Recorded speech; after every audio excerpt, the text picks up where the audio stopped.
Hey everyone, welcome back. In this quick tutorial, I'm going to show you how to make a damaging obstacle in Roblox Studio that will hurt the player whenever they touch it. First, open Roblox Studio and insert a part. This part will be our obstacle. You can resize it,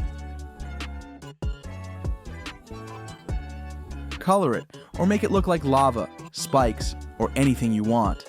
Okay, let's start coding. I'll begin by getting the part.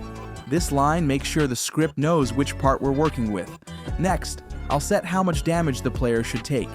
You can change this number to make the obstacle stronger or weaker. Now, we want something to happen when the part is touched, so I'll write. Inside this function, we'll check if the thing that touched it has a humanoid, because that means it's a player's character. If a humanoid is found, we'll damage it, and that's it. Now, whenever a player touches this obstacle, they'll instantly lose health. Super simple and really useful for traps like lava, spikes, or lasers. If this tutorial helped you, don't forget to leave a like, subscribe, and let me know in the comments what tutorial I should make next.